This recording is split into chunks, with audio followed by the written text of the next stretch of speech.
What's up guys? So ngayon, for today's video, mag-unbox tayo ng disposable vape. So ang i-unbox natin ngayon is itong Chillax X Go. So yan. So napapansin nyo, ito pa rin yung dating Chillax guys, na Chillax Go, ito pa rin yun. So anong bago lang dito, napansin kong bago dito is yung kanyang kulay ng pad nya. Yan.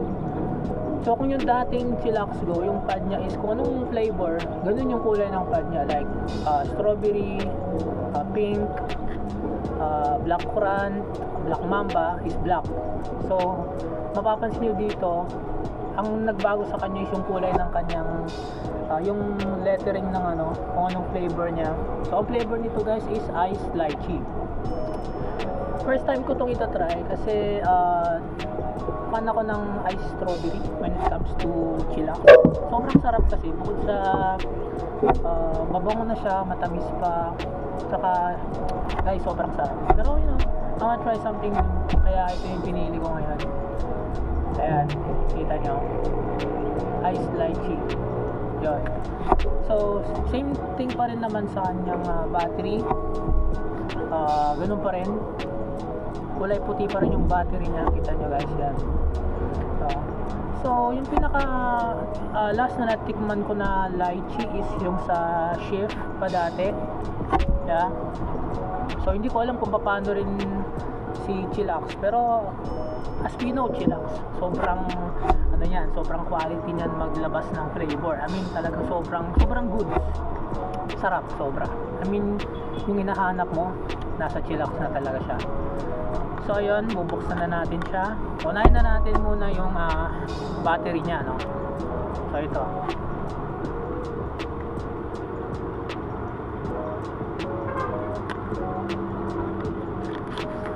So ayun.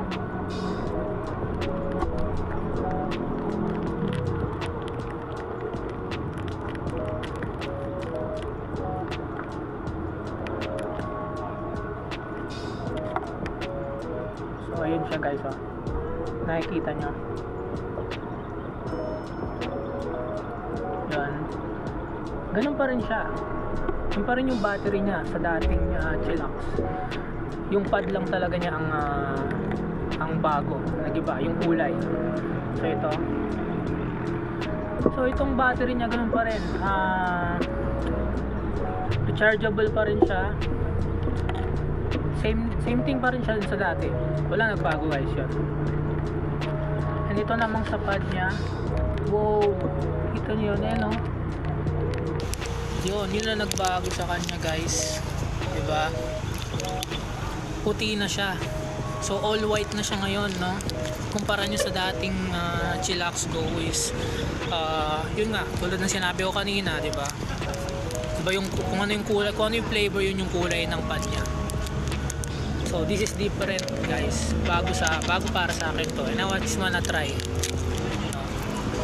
Tingnan natin kung may nagbago ba sa flavoring ng Chillax, no? So ayan, kita nyo guys, yeah, iced lychee.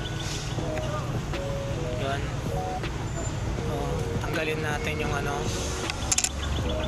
yan.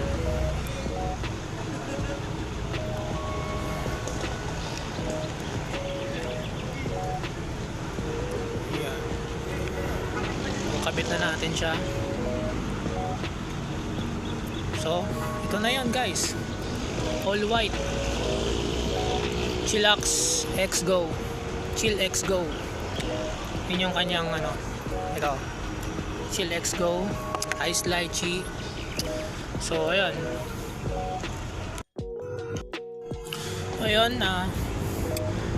tikman na natin.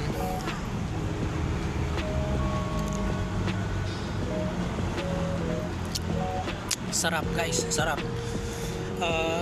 Explain ko lang yung level ng sweetness niya is kung i-rate natin siya from 1 to 10, siguro yung sweetness niya i-rate ko siya ng mga 9.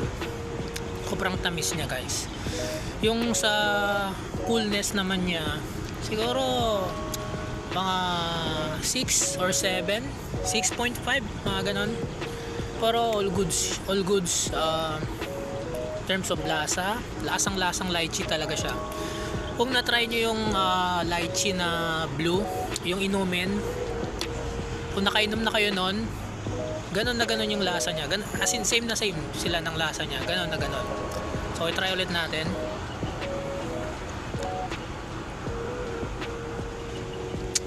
Sobrang sarap guys, try nyo na to. Yan, Chill X Go Iced Lychee.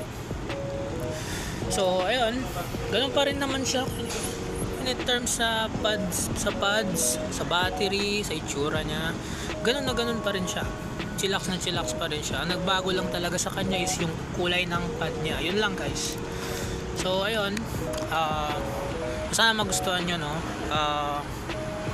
Yun, bili na rin kayo. Available na rin yata ito sa mga vape shop nationwide, no. So ayun lang guys.